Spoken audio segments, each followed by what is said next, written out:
Good morning, St. Mary's. I'm Bronwyn. And I'm Eva. And in student life news, we are less than 48 hours away from testing day. Let's head over to Studio B and Mr. Turner with some last-minute reminders. Good morning, Panthers. As you just heard, Wednesday is testing day, so I have a few reminders for you.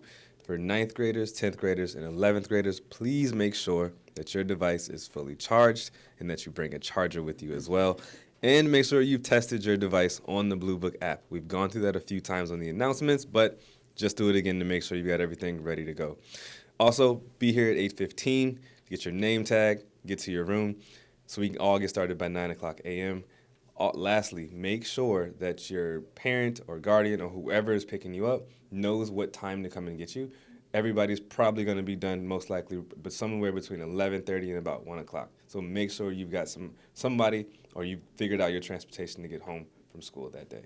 Other than that, seniors, you do not have school that day. Woo! All right.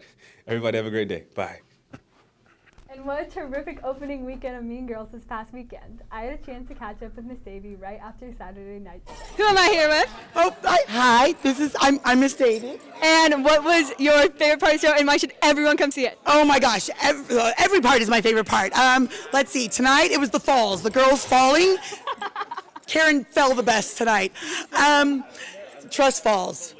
It's what builds a community. So yes, come see it next week. We are closing next Saturday, the 20th, and we will be doing all of the same fun things for Thursday, Friday, and Saturday, but last chance to get pink and have squills and, well, be fetch. Yeah. Come wear pink and sit with us. It'll be fetch. It'll be fetch. Over the next couple of weeks, we get the chance to meet all of the candidates running for next year's student government executive leadership positions. We start with the position of vice president. Let's head over to Studio B with this year's VP, Alina, with more. Hi, I'm Alina. Who am I here with? I'm Allie. And what position are you running for? I'm running for vice president.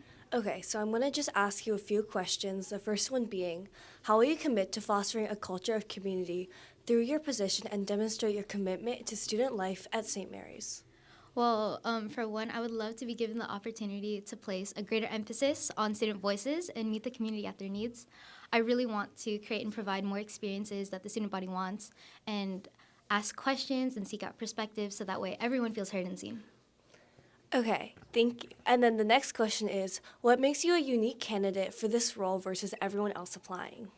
Well, I have extensive experience in leadership inside and outside of school, and I'm one of the few people who have consistently been on student council since freshman year. So I've witnessed firsthand how to run the year smoothly, thanks to the leadership of past exec teams. And so I can say pretty confidently that I have a good sense of how to run the year and how to run events, and I've developed the skills necessary to be your vice president. Thank you. And hey, juniors and seniors, prom tickets will be sold today at lunch and A Block through this Friday. That's right, there's only 5 more days to get your tickets for your happily ever after. We wrap up our look at Women's History Month and one final spotlight from our friends with Inclusive Community. Hey Panthers, it's Annika here from Inclusive Community. To close out the Women's History Month spotlights for March, today I'll be sharing a bit about Indigenous and women's rights activist Winona LaDuke. Born in 1959 and raised in Ashland, Oregon, LaDuke experienced isolation and discrimination for her Jewish and Native American heritage.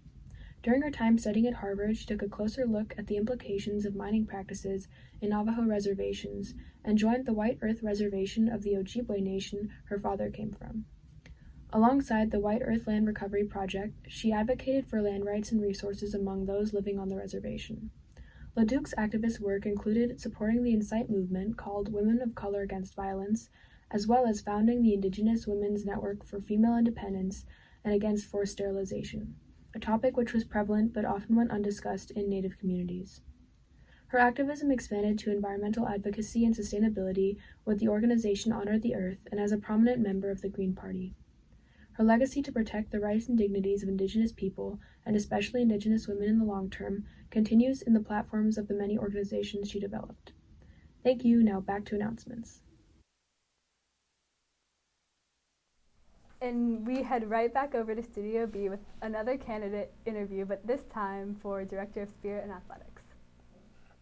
I'm Elfie, and who am I here with today? Erica Sanders, And what position are you running for? Spirit and Athletic Director. Okay, your first question is, how will you commit to fostering a culture of community through your position and demonstrate your commitment to student life at St. Mary's? So, at my time at St. Mary's, I noticed that some students don't really participate, maybe because they're shy or they don't have a lot of friends, but I feel that I am able to get them involved, and involvement causes a great sense of community. Also, I take pride in St. Mary's, and I feel that I would be able to make a difference and create more cohesiveness across all grade levels.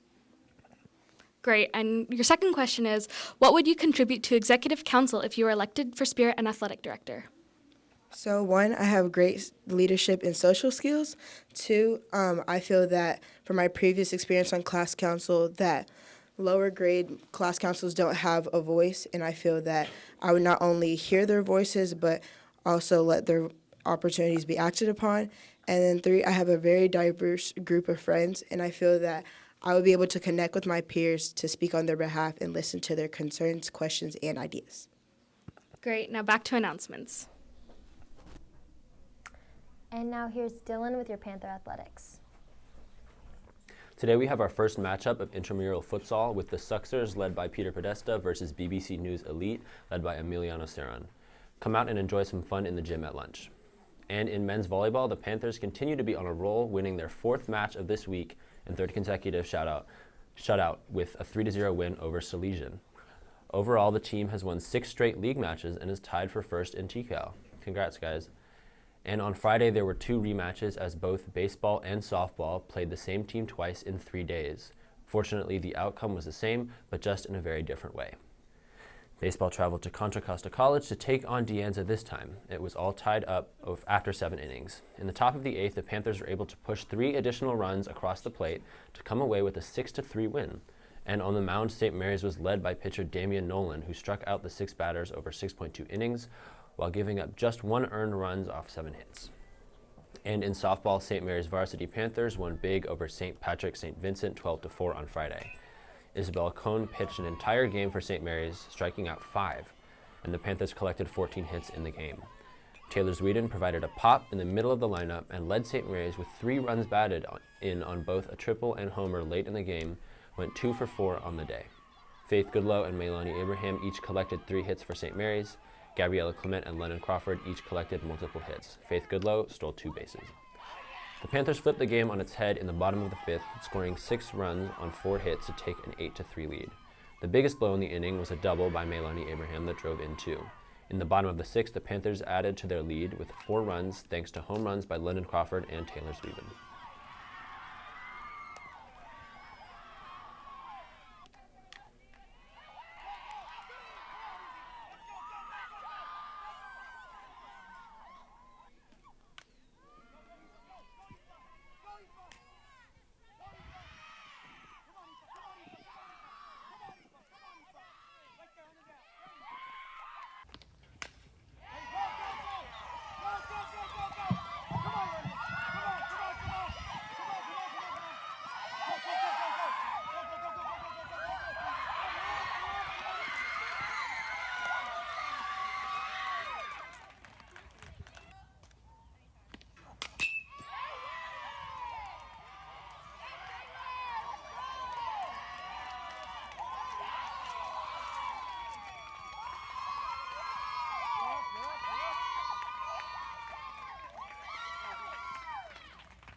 It's senior day for the track and field team as they host a meet for the 2nd time in 5 days. Softball plays at Pinole Valley.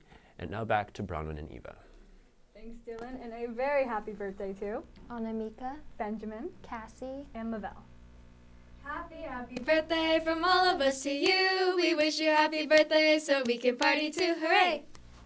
And we are on a pass it to India today with ghee smoked tandoori chicken or cauliflower with earth basmati rice and Yukon Gold potatoes.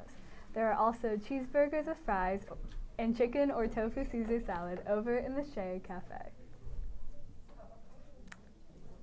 That's it for today. Have a great day, St. Mary's.